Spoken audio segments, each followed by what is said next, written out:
de Grandes Ligas nada más. Anoche tuvimos con nosotros a Luis Tián aquí, ¿sabes? Lo que hemos tenido para ustedes y gracias al apoyo que nos dan ustedes, Baerga, pues entonces podemos llevarle a ellos todo esto, pero esta entrevista, yo no sé, a mí me llena de emoción saber que lo vamos a tener aquí en vivo con ustedes, porque es un jugador, Baerga, que significó demasiado para una franquicia y también para la gente que decía que no puede jugar campo corto, que el muchacho no puede hacer esto, y de verdad el tipo no solo jugó campo corto, fue caballete. Fue caballete en la Grandes Ligas, sus números impresionantes, y usted va a ver de dónde salió él para convertirse en pelotero, donde todo parecía que iba a ser otro deporte. Aquí es que usted se va a enterar. Bueno, así que señores, vamos ya sin más preámbulo a darle la bienvenida al invitado del día de hoy, y si usted no sabe quién es, pues ya usted sabe que nosotros siempre le damos un like. Larkin rams one to deep left. Truck going back, and this one's gone.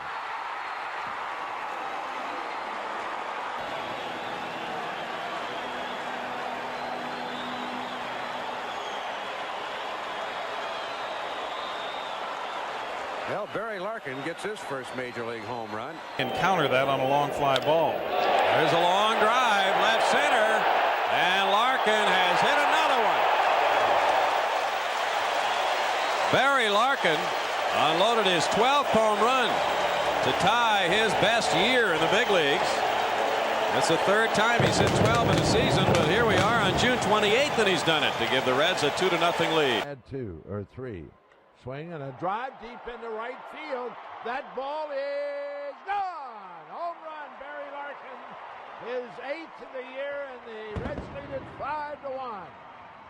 Well, Barry going the opposite way, just to the left of the 370 marker and deep right center. Here we go, ladies and gentlemen. We got our the Hall of Famer, Barry Larkin. Bienvenido a Me Gustan los Deportes junto a Baerga y sus amigos in Spanish and everything. You see, we got you going now. Gracias. It's a pleasure. Es un placer estar aquí con ustedes. Carlos Baerga, ¿cómo está? Muy bien, mi amigo. What an honor we have to have one of my best friends. This guy speaks a little bit Spanish. Mucho, Palillito, mucho, because he practices every day with the Latino players.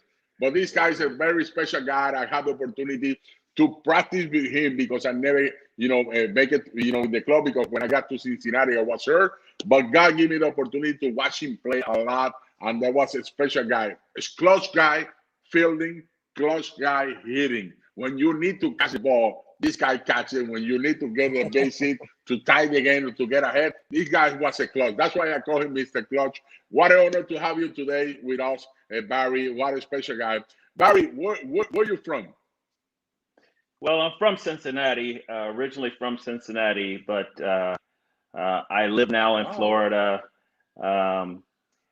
My mother's from Texas. My mother's grandmother was from small town in Mexico, actually. So I have a little Latin blood in me. It's a un chin. It's a very small piece, but it's in there. It's in there. So all my Latin brethren, I'm happy to be here with you. There you go. I mean, and Baerga too. I mean, my oldest brother, godfather, is Tony Perez. And if he played with Tony for so long as a coach and all this, I'm pretty sure he learned some Spanish, because Tony wasn't going to talk too much English. He didn't like talking that way. But that was great. Barry, when you were growing up, I mean, so people know, I mean, were you just playing sport or baseball, or you were playing all the sports? I mean, how you were growing up? No, when I was growing up, I had an opportunity. Obviously, I played baseball, but my best friend was a kid by the name of Leo Cardenas Jr. And his father, Chico, played for the Reds from Cuba. So we had some real strong baseball people in our lives early. But I certainly played all the other sports. I played football and I played basketball as well. No football, soccer. But those were the sports that we played. And we were always active. And if we didn't have a game, we were playing something and competing and doing something. So it was always about competition. We were playing sports, we were competing in sports. But if we weren't playing in a sport, we were competing in something else. When you realize that you have that talent to play baseball, because I know that you play both sports, but then you decide to to say, well, I play football, but I like baseball too. So did anybody say to you, quit football to play baseball? Actually, I played football and baseball and basketball throughout high school. Well, my senior year in high school, I did not play basketball, but I went to University of Michigan. And the reason I went to University of Michigan is because they were going to allow me the opportunity to play both football and baseball. And my freshman year, the football coach called me into his office and told me that he was going to have to, what they call redshirt me. So he's going to have to not allow me to play that first freshman year of football. And he was going to let me just play baseball. So it was the first time in my life that I just played one sport, baseball. And I guess I was 17 years old. And I was working out, getting prepared for football. So I made the jump from high school. I'm sorry, I was 18 years old. I made the jump from high school to college.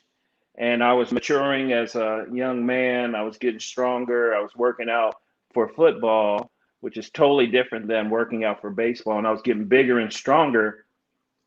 And then I noticed that when I was at the university, I noticed how big the athletes were in football and how they weren't not so big in baseball. So I was getting bigger and stronger, and I didn't have to deal with 300-pound linemen or 220-pound running backs.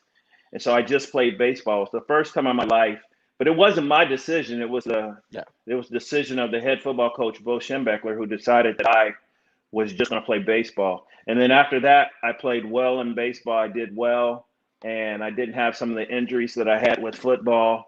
So I decided after that I would just continue to try to play baseball. And it's good. It's good that you mentioned that, because I was going to ask you that too about the injury. Maybe without knowing, I mean, he saved you from a lot of tough injuries, because that's how it is. You go to college and you think that everybody's going to be the same that you have in high school, but there's some animals there when you go there. Because when I went to Iowa, they wanted me to try football. We don't play football, Puerto Rico, Baerga. So I had no idea. I was like, yeah, I could hit people. Let's go hit people. One practice a week. I was like, one practice a week? Yeah. Really? That's what we're going to do? Yeah. Yeah, because you get beat up so much. And I was like, I'm done with this. So I could understand. And you weren't a tall guy, of course. Right. So, I mean, you were going to get probably hurt more than you thought. But, I mean, when you were, how important was for you after you jumped to professional baseball? How important do you think it was going to college? Now that we got a lot of kids that are between that, if we're going to go to college or we try to sign from high school, the draft is getting smaller. I mean, how important was for you to go to college? Very important for me. Education was really important in my family. So I wanted to make sure that I kept the legacy, because my mother and my father are both from the South. So I mentioned my mother is from Texas and my father is from Mississippi.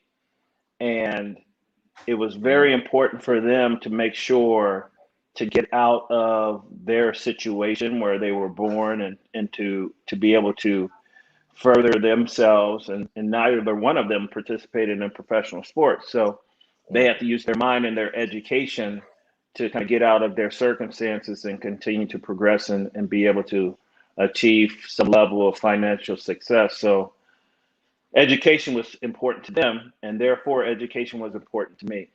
So I had an opportunity to go sign out of high school, but I made a commitment to my mother and me that I would go to college and continue my education. And then after I signed professionally to play with the Reds, I went back to finish up and get my college degree. So education was important. Good. And it was to me. Good. Now, that's not the case for every player. That's not the case for every athlete. You know, there's some guys that don't do well in school. I happen to do well in school. So I think it's an individual thing. I don't think there's one way to do anything. There's so many different ways. But for me personally, education was really important and a high priority. And that's why I decided to go to college. Perfect. Barry, you was 2-time All-American, and you guys make it birth to 2 College World Series in 1983, 1984, and you was a Big Ten Player of the Year 1984, 1985. You have a lot of talent, to do that. That was a special time, and then you made the USA team in 1984. The USA team. Barry Bonds played that team, yeah? No. No? Barry Bonds. No. McGuire was there. McGuire was there. McGuire was there. Oda B. McDowell, Shane Mack, Will Clark was there. John Marzano was there. Gary Green was the short. Gary Green was the shortstop. Smooth feeling shortstop. Alfaro. What was his name? Alfonso, something like that. He was the second baseman. I think he just passed, bless his soul. But I was on that team, but I couldn't play. The coach of that team, being a player of the year, bro. I played with Gary Green in AAA. That guy never hit. He catch the ball. That's it. I know. Let me tell you the story, right? So, so I was a sophomore at the time. So I was 19, and I was 18 or 19, and this was the first year that baseball was a demonstration sport in the Olympics. And the Olympic team had an agreement with Major League Baseball to allow drafted players to participate. So it had not happened before, but it was a demonstration sport. So what I was told was that all the guys that got drafted in 1984 were the guys that were going to play. So they didn't expect me to make the team, right? But because I did well, I made the team. But they didn't play me. And it was the first time in my life that I had to deal with like sitting on the bench. And I knew I should have been playing. I'm not going to say nothing about Gary Green. You already said it. Flavio Alfaro. I know. Flavio, yeah. I'm not going to say anything about them. See, tú sabes. Flavio Alfaro. Sí, yo sé. So, I play with Gary Green. Never. That's all I'm saying. And it was the same back then, and I couldn't understand why I couldn't play. Now of course I wasn't as polished a player as I was when I made it to the big leagues and played in the big leagues, but obviously the talent was there. But Rod Dato, who was the coach out at USC, he was the head coach, and I would go in and I talk to him and I say, "Hey, coach," or whatever I said, like, "Is there anything I could do to like play?" And he's like, "Do you want to be on this team?" I'm like, "Yeah, I want to be on the team." "Well, you just be ready when I tell you to be ready." Wow. Hey, caramba. I was like, did I do something or something? Yeah. I mean, but it just don't make no sense. I mean, because I understand if somebody else is going to play above you, but I mean, you guys have enough talent that you could play one guy one game, another guy another. I mean, you could do a lot of things, and if not, I mean, what's the point of bringing Barry Larkin or anybody in the team if he's not going to play? I don't get it. I mean, in Puerto Rico, you would be the shortstop. You'll be with us. You'll be there. I think it was simply because of the agreement that they have with Major League Baseball. I mean, because it was like super obvious that these guys, and before we actually played in the Olympics that happened to be in Los Angeles, we did a tour of the U.S. And so we were going to different cities, and and I guess they wanted to highlight the players that got drafted, because I was just basically a caddy, but I'm telling you, and Flavio, but I used that experience. I used that experience as fuel, because it really showed me some of the politics of sport. It was the first time that I was directly affected by something on the baseball field other than just my ability and my success or lack of success. It was like, no matter what I did and how well I did, I was not going to get that opportunity. Yeah. And so it gave me a different perspective. And at the time, I was just mad about it. But later on, I saw things happening to other players and how they reacted.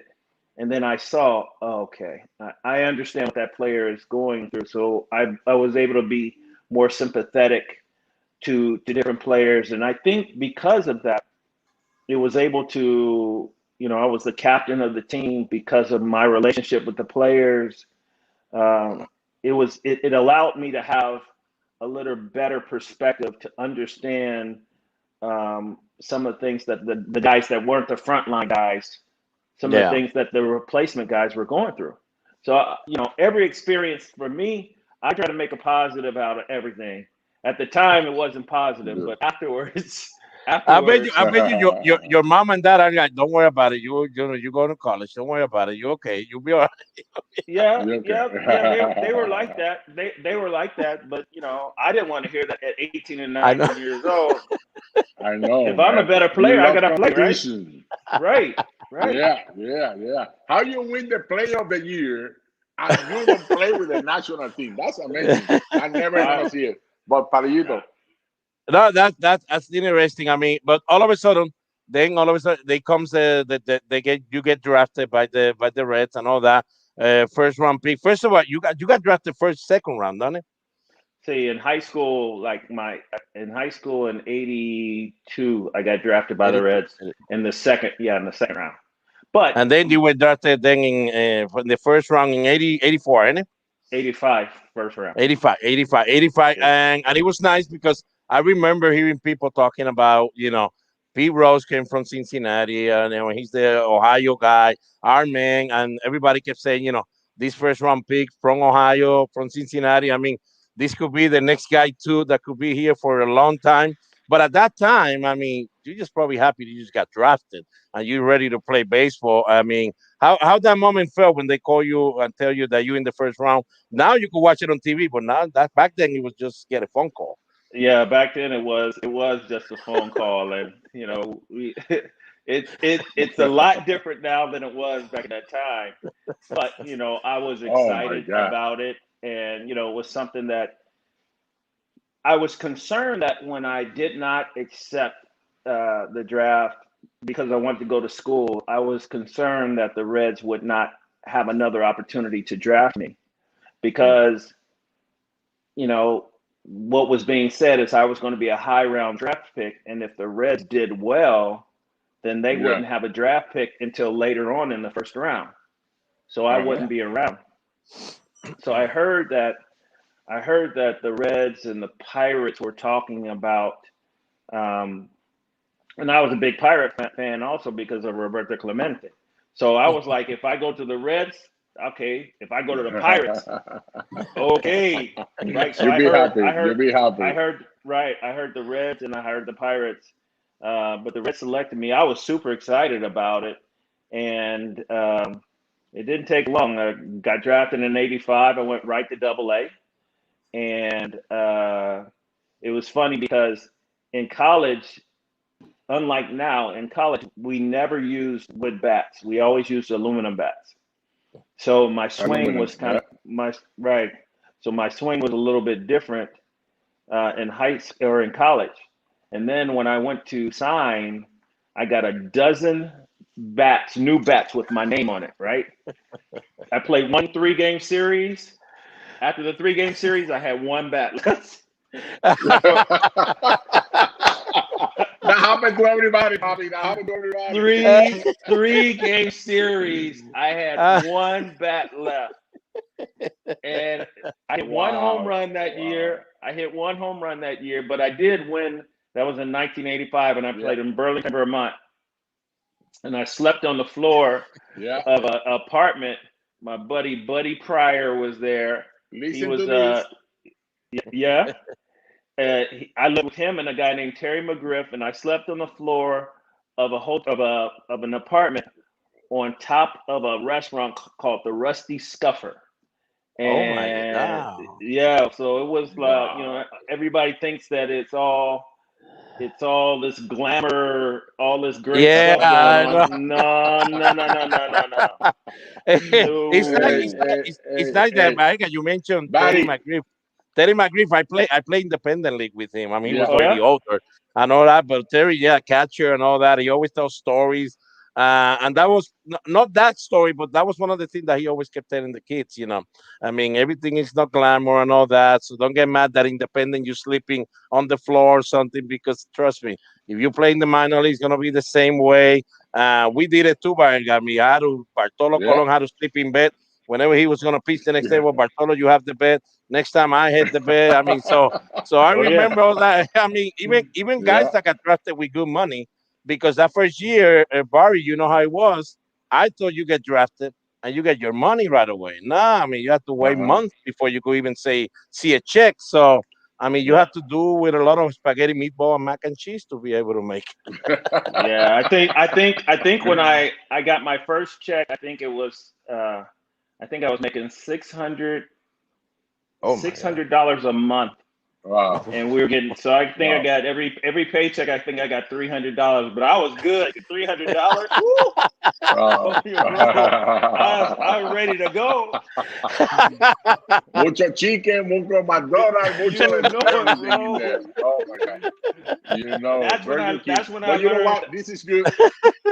That's when I learned That's when I learned about arroz y habichuelas. Absolutely, bro. Because we were eating that all day long. I'm like, why are we eating that? It's because you can get a lot for a little. I love it there. That's good that you mentioned this, because a lot of the new kids, man, they pay them so much money, especially international kids.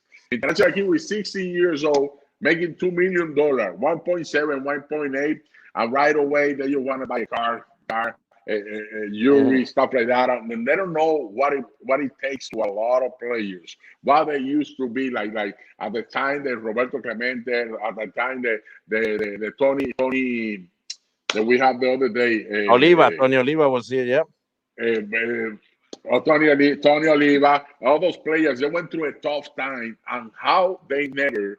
They always was focused, to go and play the game. They don't care about the other stuff. They want to play. They want to be prepared to play the game. And I know you went through that and you want prepared. Your first year, you had 131 RBI, but your second year, in 1986, you have in AAA 10 homers, and then you got 51 RBI, hit 329, and then you got called up to the big leagues. When that call came in, tell me where you was and what happened to you. Well, that was an amazing story too, because we had just got back from a road trip. But I got to take you back a little bit, a week or so before I got called up to the big league. So we were playing at that time. We were playing in Denver, Colorado. That was our AAA team, the Denver Zephyrs. I lived at Boulder. I loved it out there. I loved the people out there. Just tremendous folks out in Colorado. And then we were playing in Indianapolis. So, and Indianapolis is not too far from Cincinnati. So when we play in Indianapolis, a lot of times the front office people would come to Indianapolis just to see the AAA affiliate of the Reds play in Indianapolis. So I get a call when I'm playing in Indianapolis from the minor league director, and he wants to talk to me at the pool. And I'm like playing well at the time. I'm playing shortstop. I'm playing well. everything is great, but it's not just the minor league coordinator. It's also the guy who signed me or who came to my house. So it was like a big deal. And I'm like, okay. I get a call from the manager, Tommy Reynolds, and he says, hey, Chief Bender and I forgot the other guy's name. They want to see you down at the pool. So I go and I'm like all excited because I'm thinking I'm playing well. We're close to Cincinnati. Something positive might be happening, right? So I go down to the pool. And when I get down there, I'm smiling, I'm happy and all. And they're sitting there and they're just kind of like got these serious faces on. I'm like, what's going on? They go, so you're playing pretty well. But, and I go, but, and they go, yeah, we think that in this organization, in order for you to make it to the big leagues, you're going to have to play second base. And I said, well, why? They said, because the way you field is unorthodox. The way you throw is unorthodox. The way you hit is unorthodox. The way you run is unorthodox. And we just don't think that you're going to be able to do that at the big league level the way that you do it. And I was like, I was shocked. Because I was playing so well. You were ready to throw them in the pool. So well. Well, so I said to them, I said, and this is the thing. These are the same guys that came to my house the previous year and told me in front of my parents that the only way I wouldn't play shortstop is if I played myself out of the position. The reason that conversation came up is because the year or two before I got drafted, they drafted a guy named Kurt Stillwell. Yeah. You had David Concepcion, and then you had Kurt Stillwell. And so I asked them specifically, I said, well, why would you draft me if you already have a shortstop, Kurt Stillwell? I'm just asking. And they were like, well, you this, that, and the other. And I said, well, am I going to get a chance to play shortstop? Absolutely. The only way you won't play shortstop, this was a conversation that I had when I got drafted, is if you play yourself out of this position. So the following year, they call me down to the pool in Indianapolis and they say, hey, you got to play second base. And I go, well, you're the same guys that told me that the only way I wouldn't play shortstop is if I played myself out of the position. I have one error playing every single day at shortstop. I've made all the plays. I said, so why do I need to go to a different position? They said, well, they didn't say because the organization wants you to do this. They said, well, it's the way that you do things. You're unorthodox, and we don't think that's that. And now I'm mad. Now I'm mad. I mentioned to that, people. Listen to that. I mentioned that competitive spirit. Now I'm mad. And I said, with all due respect, you told me that the only way I would not play shortstop is if I played myself out of the position. I don't believe I played myself out of the position. Matter of fact, I think I'm playing very well. So if you guys don't want me to play shortstop in Cincinnati, you should just trade me. And then I got up. I got up and I walked away. And as I was walking away, I was thinking, oh my Lord, what am I gonna I'm gonna have to call my mother, because I called my mom and I said, Mom, the guys want me I'm coming down to the pool, or they asked me to come down to the pool, and I'll call you and let you know how things went. Oh my God. Now I have to call my mama and tell her that I told them to trade me. So as I was walking away, I was thinking, oh my goodness, my mother's gonna kill me for doing this. But it was, I didn't even think about it. It was just how I reacted because of what they said and how committed I was to it. And I didn't say it disrespectfully. I said, with all due respect, You know, I didn't act out. I didn't act. I was mad, but I was like, this is not right. And so I'm going to speak on it. And I did. Buddy, just to yeah. let the just to let the people know, that's the way they talk to the players in arbitration. That's the way they talk to the player in arbitration. Oh yeah, they throw you all the bad things. Yeah. Oh yeah. Yeah. You do nothing. Although you're hitting 320 and you made one error, you still aren't. I mean, you're not doing it the way you should be doing it. Yeah, I know. Unbelievable. No, but the thing is, Barry, the thing is, I mean, continue with that. So kids know that are watching and all that, and they start asking. I mean, you were a first round pick by then. I mean, so if you pick me first round, I think I have the voice to say, hey, man, you pick me as a shortstop. I'm going to be a shortstop. I'm doing my job. I mean, so I want you guys to know, if you were a 30 round pick, I was a 22nd round pick, I would have to say, okay, I'm going to go to second base and nothing I could do. But when you have a voice, I think, Barry, I mean, why not? I mean, you made me the first round pick. How in the world are you going to move me? Right. But, you know, if they told me something like the organization wants you to do this, or our plan is to have you and Stillwell be our shortstop second base combination and whatever. If they told me something like the organization wants it, like it wasn't that the organization wanted me to move. It was that I had to move because I myself was unorthodox in how I did things. And I think that's what upset me. It was like, you saw me, I was unorthodox, and you picked me with the 4th pick in the country. But that's amazing. And the thing is, listen to this.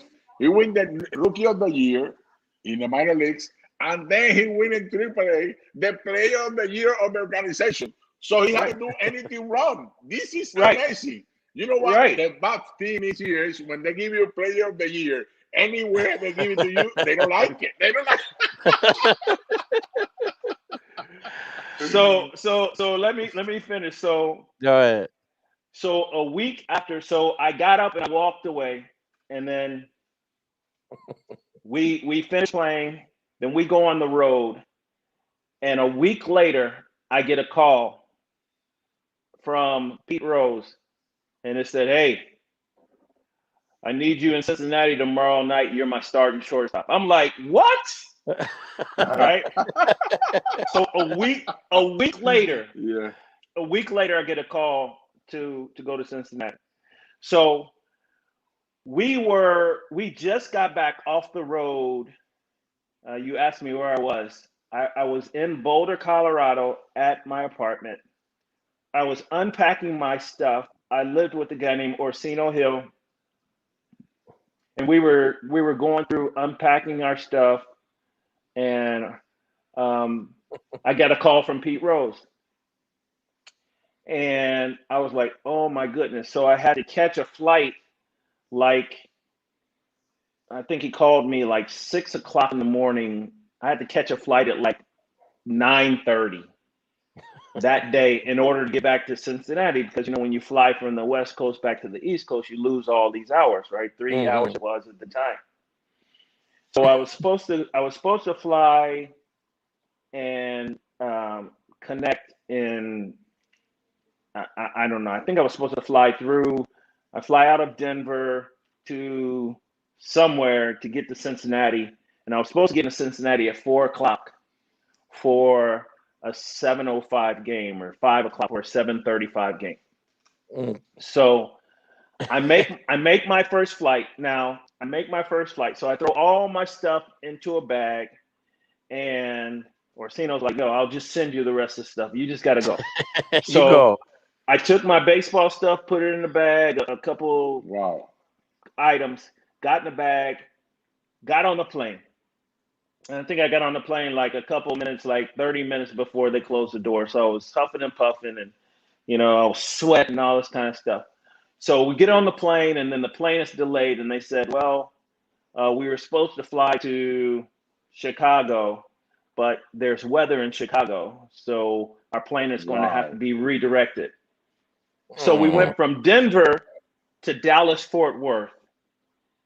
Now, Weather in Dallas-Fort Worth was terrible as well. Then we were supposed to go from Dallas-Fort Worth to Cincinnati, but we couldn't. We couldn't because the weather was bad. So I went from Dallas-Fort Worth to Detroit. Wow. I mean, you're finally going to play shortstop, and they got you We're everywhere. going to have Buddy Larkin coming up to the big leagues. So let's do a tour for the airport. So I went from Dallas-Fort Worth to Detroit, and then I sat in Detroit for a couple of hours, and then flew from Detroit to Cincinnati. And I think I got in Cincinnati at about 6:45. So it's a 7:35 game. So I fly into Cincinnati. The Reds pick me up. They have a police escort. We drive to the game. I walk into the stadium about 7:15. Pete Rose is the manager. And Pete Rose is sitting there waiting on me. And I walk into the clubhouse because everybody's out on the field. He's sitting in there because they're on the radio saying, hey, we got Lark. He'll be here and blah, blah, blah, blah, blah, blah, blah. So Pete Rose waits for me to get to his office. And you know what he says to me? You late, kid? He says, Larkin, your first day in the big leagues and you're already late. Oh my God! And I'm like, no, Skip. And he's like, do you have any stuff? I was going to start you, but I can't start you now. Do you have any stuff? I said, I have no bags. There were no, at that time, my bags were in Dallas, Fort Worth, or Chicago, or wherever, but they weren't with me. I only had whatever backpack or whatever I had, and I think I might have had my glove. I think that's the only thing I had. He said, do you have any stuff? I was like, no. He said, what size shoe you wear? And I looked at his shoes, and he had those Mizunos. I said, whatever size those are, I think they'll work, right? Then I get out on the field, and, guys are like, give me some love. I get at, the game starts. I'm late walking onto the bench, right? And I have my uniform, and Bernie Stowe takes care of me, and the clubhouse guy in Cincinnati loved him. God rest his soul as well. And, I get out on the field, and Eric Davis is there, and Dave Parker's there, and all these guys are there, Buddy Bell, and, they're like, hey, Buddy Bell wrote, do you have, what do you have? I'm like, I got nothing. So, other than my hat and my jersey and my glove, I think I had Eric Davis gave me some bag gloves. Dave Parker gave me his wristbands. Buddy Bell gave me his whatever. And Pete Rose gave me his shoes and his bat to use. Oh, my God. My friend, let me say something to you. You was blessed from the first day that you got up to the building. Pete Rose shoes. Dave Parker. That's one of my idols. Dave Parker. You have Eddie Davis. The best. Wow. I mean, Baerga, he was wearing like $2 million worth of things right now. So I had everybody's stuff. I had everybody's stuff, and it was amazing. And so I got a chance to pinch hit later in the game, and I hit a ground out. There was a runner on third base. I grounded out to shortstop. You remember Jose Uribe? Uribe, yeah, campo corto. Campo corto threw me out at first base. I got a ground out RBI, my first at bat, and I was just floating. As you said, I was in heaven. So after the game, I got time to sit around and talk to the guys. So I'm sitting there, and the media is around, and they're talking to me, and Pete Rose is sitting there, and I'm just like, I'm floating, right? So after the game, after all the media leaves, Buddy Bell and Eric and Dave Parker come up to me, and we'll see you tomorrow. I'll be here early. We got a lot of work to do. Okay. And then Pete Rose comes up to me and says, hey, man, how was that experience? And I go, man, great. He was like, how those shoes feel? I said, they felt amazing. I felt like I could fly in them. He was like, what about the bat? I said, bro, this bat is amazing. He's like, they felt good in your hand. I was like, yeah, they felt great. He said, good, because they feel better in my hand, so give them back. I'm like, what? Well, So he knew because if he did not ask me for that, I was going to take him home, and he was never going to see him again. I know. Never. I know. Man. So I got a chance to use Especially Pete Rose bat. Pete Rose bat, his shoes, my first at bat, and it was a ground out RBI to Jose Uribe. And, Uribe, wow. That's yeah, I mean, that's it, Baerga. That's just way too much of experience. I mean, and I know, I mean, going to the Reds, I mean, for you, it had to be plus that. I mean, I'm playing with the Reds in the big league, and there's a lot of people that know me around the city here because they already follow my career. You're able to do it there. I mean, that's just, I mean, I think that's just way too special, Barry. I mean, way too special. I know you probably felt it completely after you retire. You probably sit down and think about it. And say, oh yeah, man, that is amazing because the way you're talking right now, I could see your eyes. It's like you're going back to that moment again. And I mean, in this moment, you will never in your life gonna forget. Yeah, that's for sure. So let me finish the story though. So those same guys that came to me in Indianapolis and told me I was unorthodox. About a week or two later, they come to me in Cincinnati and they said, "We always knew you could do it." Why they always do that? Why they always do that? They told me we just wanted to make sure that you believe that. I was like, right now. I was not. I mean, we're gonna trade Kurt Stewart to Kansas City and everything. I mean, he's gone. well, Palalito, listen to this. So Pete Rose. So I'm talking to Pete Rose a few years ago, and he says, I don't know if I ever told you the story or not. And I said, well, what's that? He said, this talks a little bit about, I knew you were going to be a successful player because you had this confidence about yourself. And I thought he was going to talk to me about what I told the guys, hey, if you don't want me to, you need to trade me. He said that he came to me. He said he came to me my rookie season. He said, I have a problem. And he said, and my problem is this. I have two shortstops. Actually, I have three. I got to trade one of you guys away. I'm not trading David Concepcion because he's about to retire. But I got to trade either you or Kurt Stillwell. And I just want to know from you who you think I should trade.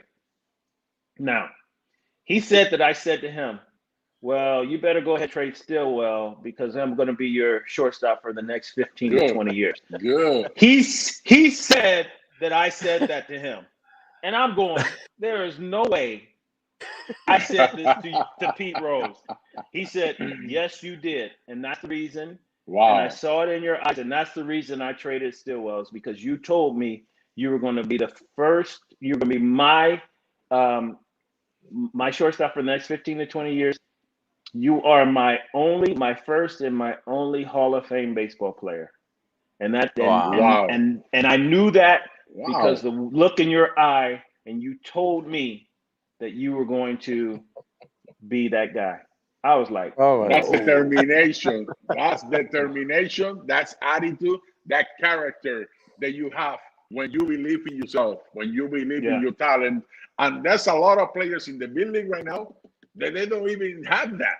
They don't even know that they belong there, how they get there. And that, sometimes it does a fall for the front office.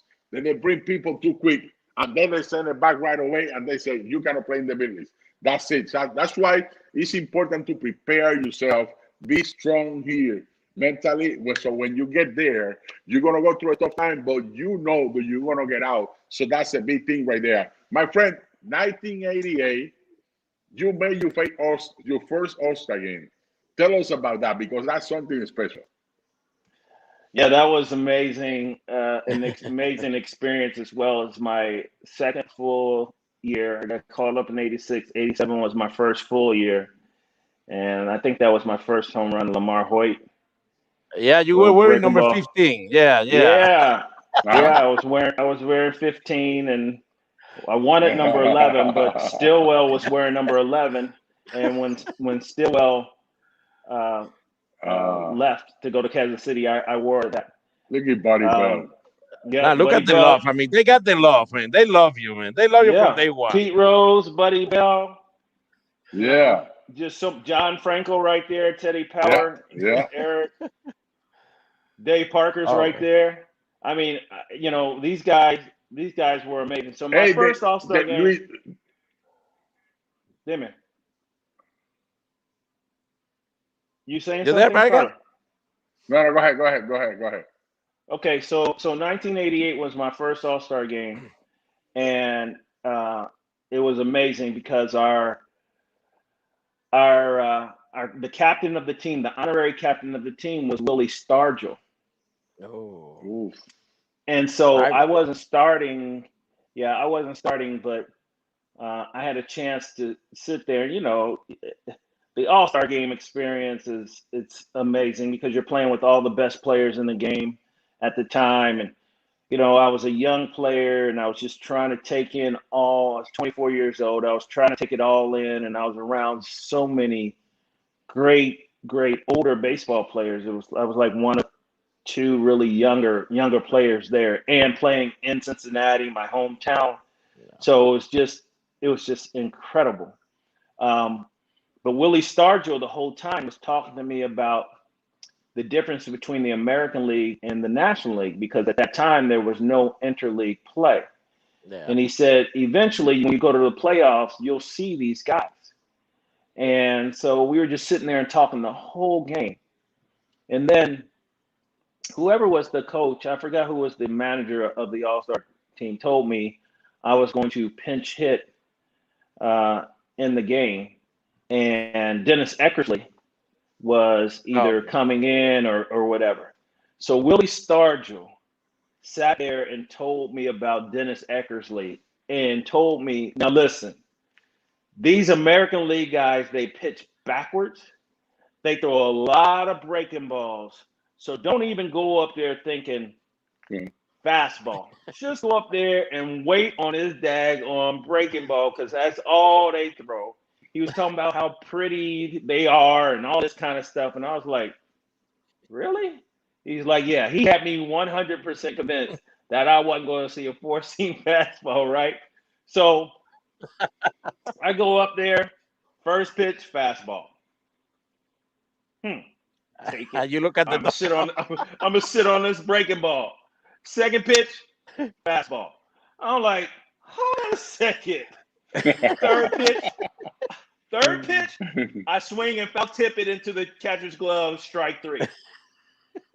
And then I walk back, and I'm in Cincinnati, so I got a standing ovation after I just struck out 3 pitches. So I walk back to the dugout, and I'm like, dang. And then Willie Stargell comes up to me and says, son, let me talk to you about making adjustments in the big leagues. I thought he was going to say, hey, make sure you know Willie Stargell, okay? You are a young kid. Yes. Wow. Yes. I didn't know Willie Stargell like that, but he was pulling my chain a little bit. But he came to me, he's like, young man, come on over here. Let me talk to you about making adjustments in the big league. So that was my first All-Star game experience. By the way, Baerga, he's talking about All-Star game. I mean, you're going to have to tell us a little bit about your 99 experience with Pedro. That was ridiculous. Pedro that day. Once again, we were playing in his hometown in Boston. And, leading off the game. And I had a great year that year going off. And it was crazy, the excitement. And I was on fire. And I thought I was just going to go out there and just win the MVP of the game. And Pedro came out throwing, that ball's not a strike. He came out throwing absolute bullets. So I fouled off. Fouled off a few pitches. And then he had me walking the dog on this changeup. It was just, yeah. I mean, there it was 97. Now he's starting to get loose a little bit. I like this pitch now. I like this pitch. I mean, look at now. That's 98. Like, come on, Pedro. He's like, bruh, come on. Wow. I gave you a chance.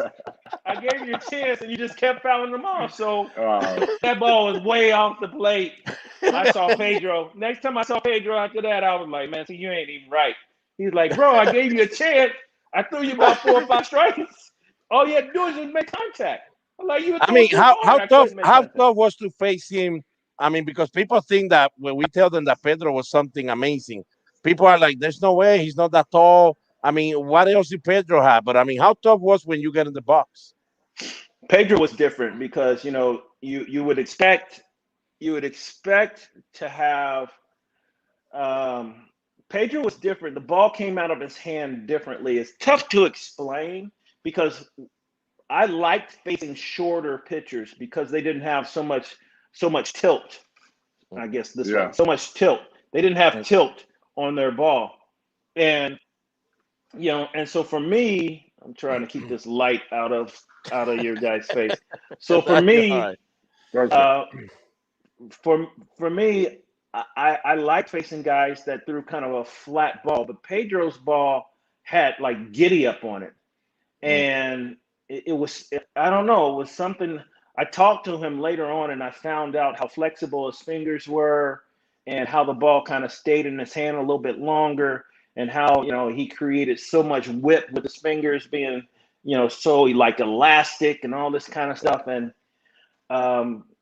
you know, it was just amazing. He had like a certain gear to his fastball.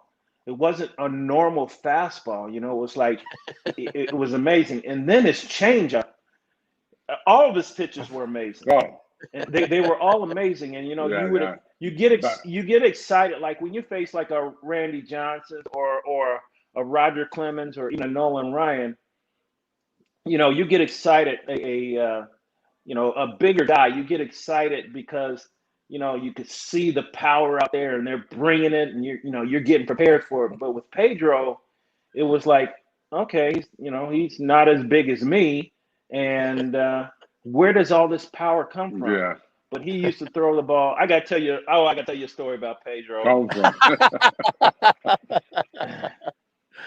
So it was the only Pedro time. Was special, man, special guy. Pedro was amazing. It was the only time that I had seen a guy with a perfect game get charged from a hitter. So we're playing Montreal, and Pedro's pitching in Montreal. Wow. And Pedro had pitched a couple times against us. And there was a player we had on our team, Reggie Sanders. Oh. Every single time that Pedro or that Reggie would face Pedro would throw up and underneath Reggie's chin, like every single time. And we never knew why, but I'm assuming it's because he was trying to get Reggie was leaning over the plate and he was trying to get Reggie off his breaking ball. I assume. So we're facing Pedro, and Pedro, you know, he's carving us up, and Pedro has a perfect game. Now, this game I'm hitting third, Reggie's hitting second. So it is the 7th inning. Pedro has a perfect game going on. One out in the 7th inning, we're playing in Montreal. And Reggie comes up to me and he says, Lark, if this dude throws up and in at me, I'm going to get him. And I'm like, Reggie, he's got a perfect game. But you know what? If he throws up and in, go get him because he got a perfect game. Hopefully they get him out of the game and whatever. That's the way he pitched. Lo and behold, Reggie, first pitch is kind of up. Second pitch is up and in. And Reggie Sanders runs to the mound. And we have this big breakout fight with Pedro. And Pedro was in the middle of a perfect game. Wow. So it was the only time I ever been. I've been part of a perfect game before, but Pedro had a perfect game. By the way, Pedro, I think I hit my 100th home run off Pedro. Now, Oh, so okay. you show all Okay. these videos. Yeah, you show all these videos of Pedro striking folks out. We got Pedro too now. You know, Pedro is mortal. So Seven. yeah, he's in the lead role, bro. Let me tell you that now. I know. Brother, you change the style of the shortstop in the big leagues. You win 5 different years in a row. 5 years in a row, you win the Silver Slugger Award. You win the MVP in 1995. You in the playoff in the World Series 1990. You hit 353. Everybody was knowing about you as a hitter. You know, everybody know that you can fit, but you changed the game. You know, hitting 300 for 6 years in a row. You know, and everything is changed. Tell me when in 1995 when you win the MVP. Yeah, that was a great year, 95. But you know, I feel like any and every year that I really did well offensively, it was because I had so many, and that's 96 right there. It's because I had so many different guys around me. And if it was Reggie Sanders, or you see Sean Casey right there, Kevin Mitchell hitting behind me.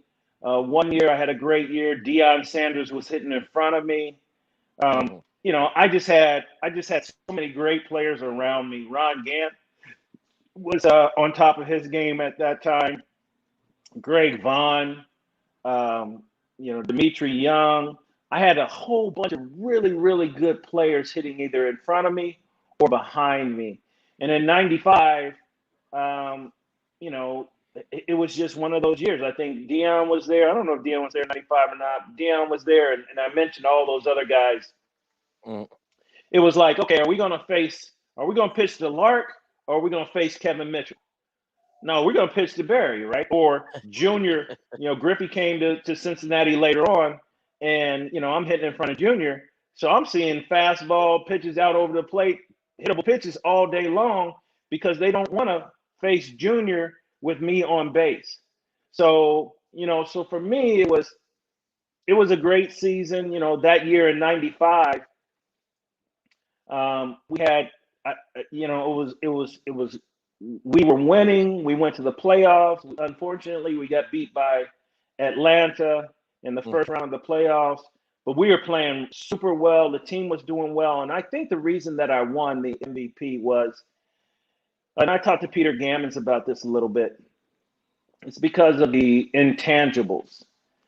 That year, like I said, we won, but that year we had a lot of meetings, and I was the captain of the team. We were struggling for a while, and we had a meeting where I lost my mind and screaming up and down, and the media heard about it, and they talked about the intangibles a lot.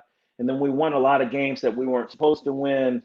So I did well on the field, but I think they took into consideration that year a lot of the stuff that was happening off the field, a lot of stuff that happened in the clubhouse that led to us winning, or their interpretation of why we were able to win. So I remember they used to talk about you a lot, and they will always compare the 1988 season of Kirk Gibson. He didn't hit 30 home run, he didn't drive in 100 wrong, and all that. And they were saying all the intangibles. I mean, what Kirk Gibson was doing with the Dodgers off the field, fighting with them, and all this meeting. But I do remember that what you're talking about, when you got mad and the whole media got a hold of it. If they would have been now, I mean, social media would have got a hold of this, and that would be a big thing, because you showed that you were the captain and that you really, you were a winner. But in 96, you became the first shortstop ever to hit 30 home run and stole 30 bases. I mean, I guess you knew how to do it. Once you hit 30, might as well stole 30, because nobody has done it. But I mean, when you were looking for that, when you hit like 20 home runs, you told yourself, I have a chance, I could do it. No, I never, I wasn't a home run hitter, and I think in 96, I think what happened was I just had a whole bunch of doubles that happened to get elevated. And, you know, I was never a guy, you saw the home run right there that I hit for the 30th home run. I was never a guy that hit the ball in the air. You know, I was always a line drive hitter, and those line drives just happened to get elevated. You know, you can see right there, I'm hitting in front of Eric Davis and Eduardo Perez, and, you know, so, you know, and Lenny Harris is right there. So, you know, I never was a guy. I mean, my launch angle, if you will, is what they talk about nowadays. I wasn't a guy that hit the ball in the air. I was a guy that hit the ball on the line, and I tried to stay on the line from gap to gap. That year, the ball just happened to get elevated. I wasn't trying to hit home runs. I never tried to hit home runs. I wasn't a home run hitter.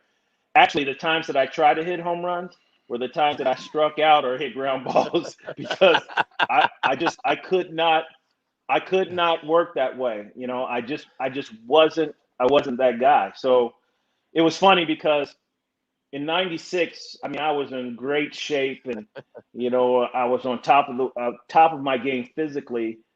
In '95, I won the MVP, so my confidence was high. And then '96, I thought I should have had more chance to win the MVP because I think I've had a better year in '96 than I did in '95 statistically. But I don't even know if I had consideration. I'm not even sure where I came in an MVP. I think you finished 12. And then in '97, okay.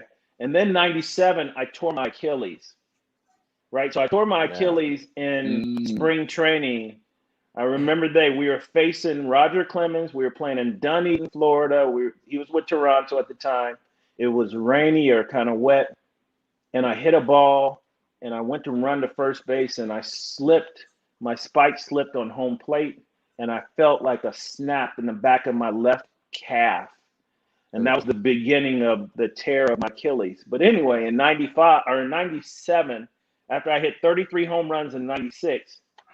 In '97, I had 4 home runs, right? So we used to have Kangaroo Court. And in Kangaroo Court, I was the judge. And, you know, I was actually the judge, the jury, and the executioner. So I was the captain. So everybody in the clubhouse had to have a case when we would have Kangaroo Court, or I would fine them like $100 for not like participating, right?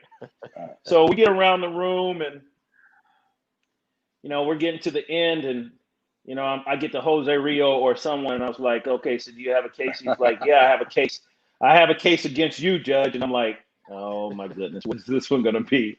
He's like, yeah, you know, so back in the day, they used to have these milk cartons, and if there was like a missing person or something, they would put that person on a milk carton. So these guys got a milk carton, and they taped my baseball card from '96 on the milk carton. And then they wrote on the milk carton, "Have you seen this guy?" So wow. they bring this milk carton into Kangaroo Court. Now remember, I'm the judge. So I'm running, I'm handing out fines and all kind of stuff, right? So they have a judgment, or they have a case against me. So I'm sitting there, and there's no swearing, no cussing, no speaking out of turn. I mean, I got all kind of rules, right? No speaking English. If you speak English, every word in English that you say is a $10 fine. So you tiene que hablar en español. So yeah, whatever. You know, whatever it is, right? So they said, so we have this case against you, Judge. And I'm like, what is it? They said, well, last year you hit 30 home runs and you hit 33 home runs and drove in however many. This year you have 4 home runs. So, you know, the team is struggling.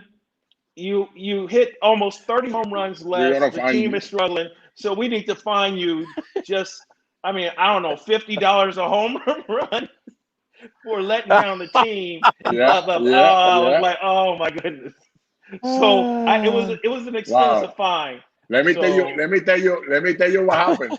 Let me tell you what happened. The thing was, you know why they did it? Because after David Conceição, the only captain that made the team, you know, in Cincinnati was you. They make you a captain of that team, you know, after that, because there wasn't nobody they put as a captain. It was you in there. So you was the man in that organization. But I want to ask you something. I know that you work on TV for Cincinnati right now, and watching the games for the last few years, you watching, I see your numbers here, strikeout numbers. The most that you have was 69 one year. After that, you went down 50, 40, 20, 30, like that. And when you watch the game right now, and you watch guys getting 180, 190 strikeout, hitting 235, 30 home run, 235, you know, do you like that kind of numbers?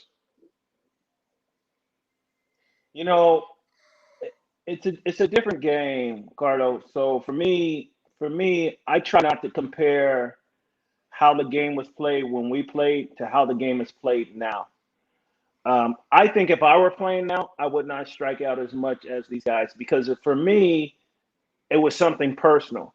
The personal thing for me was striking out and making a fielding error. Those are the two things that I could control, right? So not striking out on a called third strike, but striking out swinging. You know, if a called third strike, I thought it was a ball and the umpire called it a strike, you know, I would be upset about that, but I didn't swing. I couldn't control that, right? Fielding a ground ball, if I got my glove on the ground ball, then I needed to catch the ball. So when I see players now, I think they emphasize different things, and it's whatever is important to the player, you know, and the way that the players are being judged now. You know, their slugging percentage is something that's really important. So they train to try to have a better slugging. You know, my slugging was whatever it was. I didn't worry about my slugging. I just tried to get on base. Now, I feel like players aren't just trying to get on base. They're trying to get to that next level because of how they're being judged and how they're being categorized, and ultimately how they will eventually get paid or not paid. So I think just because of the way that the game of baseball is grading these players, it really affects the way how they think about the game and the way that they approach the game. So, you know, so it's different in that respect. The game is still the game. The game is, you know, you have to hit the ball, field it, and throw. So the game hasn't changed, but I feel like the way that players are being judged and the way that that organizations have people in place that make the determination on these players, it's different in that respect. And I think that's what we always been talking about the product, because of course the fan wants to see the game, but it's the product that you put out there. When you guys were playing, the team was always constructed differently. I mean, let's say for example in the 90s, your team had everything. You got a Paul O'Neill, a different type of hitter in the outfield. You got you in shortstop. You even got Luis Quiñones, my man, in the dugout. He would come off pinch hit. I mean, you even had those kind of players. You got guys like Joe Oliver behind the plate, defense first, do your job. Whatever you could do hitting, it's okay. You got the guys in the bullpen. I mean, you got a Rob Dibble that was, oh my God, crazy The like he nasty could be. boys. I mean, you got all this stuff, but every team, Barry, was different. Like when you played the Cardinals, your games against the Cardinals was awesome because they didn't have that much power, but they were going to find a way to hit and run you, stealing bases and all that. But now the only thing that I can get used to a little is that every game that you put on, no matter what game you're watching, it's all the same. Every hitter wants to try to hit home run. Yeah. Even Brett Gardner, for example, in the Yankees, he's trying to hit home runs, and I'm like, those. I mean, I used to see Barry Larkin try to put the ball in play. He gaps, he behind the runner, he do all that stuff. So I think that's the game hasn't changed, of course, but the product that we're used to it, we feel like a little missing out. But I mean, I understand that it's a new way. You need to make your money. And if I can hit 300, but my OBP could be 400, I'll get paid. So I'm gonna find a way to get the OBP because Joey Votto used to drive me crazy. how many walks he got. I was like, come on, swing the bat. You could do it because he showed it before. But before you go, tell us a little about how this felt in 98 when you were able to play with your brother in the same game. And of course, Aaron Boone and Brett Boone was there too. Yeah, that might have been one of the most nervous times that I was on the field. And that's my brother Steve, and he got a hit, and so this was his only major league game playing, and that's Jose Silva, I think, pitching, and I remember, yep, he got a hit. So I remember, like, Jack McKeon was our manager, and Jack McKeon said to me, like, "Hey, do you want to get a?" Yeah, there it is, right there. Look at you, man. You enjoying that, man. Oh my God! I was so excited. I was so excited. So I got 3 at bats a game. So early in the game, I was playing, and it was the last game of the season, and we were 20 games out, so we weren't really playing for anything. And Jack McKean came up to me and said, "Hey, would you like to get another at bat to try to get a hit in the same game as your brother got a hit?" And it was Aaron Boone at third, me at short, Brett Boone at second, and Steve at first. It was the first time in the history of Major League Baseball that 2 sets of brothers played on the team and on the same infield. It was amazing. So I said, "Yeah, I want to get a hit." So I was grinding out my last at bat, and they brought in this lefty that threw about 1 billion and had no idea, because the Pirates always had these hard-throwing players, and he was just slinging it. So I get to 3-2, and I'm grinding out in the bat, and my last pitch of that at-bat, this guy just absolutely drills me in the ribs with like a 95-mile-an-hour cutter, and I couldn't even get out of it.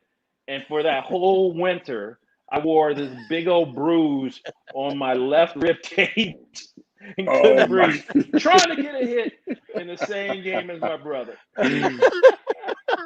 Wow. So you're never gonna forget about. So you're never gonna forget about that. Always gonna stay there, man. Never. Never. I have to say something. I have to say something to the fans that we have here. It's an honor to have a real Hall of Famer here. This guy was a Hall of Famer since the beginning, before he signed. Player of the Year in college, Player of the Year in the minor leagues, Player of the Year, in the big leagues, 12 All-Star game, batting champion, MVP in 1995, 3 Gold Gloves, 9 Silver Slugger, Roberto Clemente Award. That's something that a lot of people don't talk about, but that we have to talk about, what you do off the field, taking care of other people. Thank you for doing that, man. That's something that's a bless, and that's something that we learned from Roberto and Jackie Robinson. And thank you for you being one of the players that win an award for that. Cincinnati Red, retire your number. You are the Cincinnati Red Hall of Fame, but you are in the Hall of Fame on the big leagues. Thank you. Thank you for the opportunity to have you with us today. What a moment. We learned so much from you, man. Thank you. Thank you very much. All right. I appreciate the time, fellas, and continue success, and I'll be watching for sure. Hey, Baerga, you forgot to say bench player in the 1984 Olympic team. We have to put that in there too. Yeah. Caddy. Hey, Caddy, no, you are Alfonso. Wow, that's amazing. But you know what? I play with Gary Green. That guy never hit, even in the minor leagues, even in the big leagues.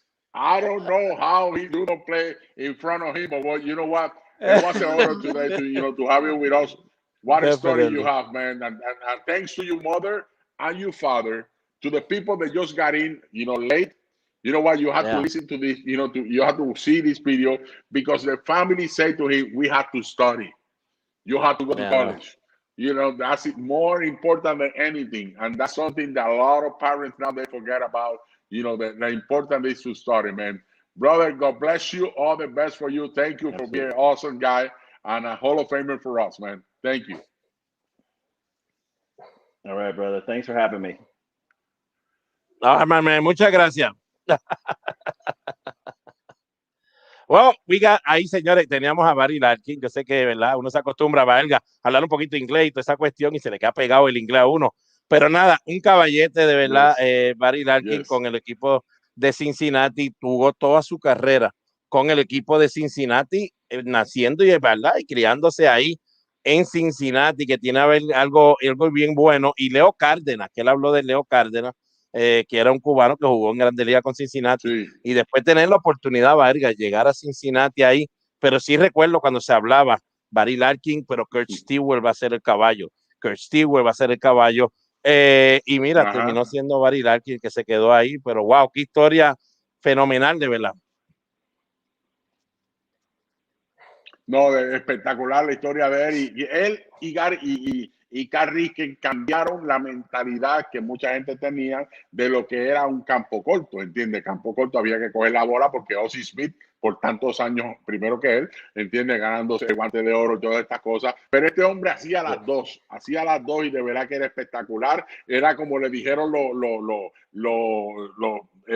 es? La gerencia del equipo. Él no era flashy, él sí cogía la bola, tiraba a primera, corría, tenía otros talentos que muchos no tenían, y algo que a mí a Palillito nos encanta es que el hombre no se ponchaba. Batió sobre 300, creo que fueron, si no me deto, 9 o 10 veces en su carrera de los 19 años. Puso la bola en juego en todo momento, y yo le decía a Mr. Clutch, porque siempre lo veía, pero en el béisbol de ahora, usted se puede ponchar, ¿verdad, Delgado? Usted se puede ponchar. Ay, mi madre. No.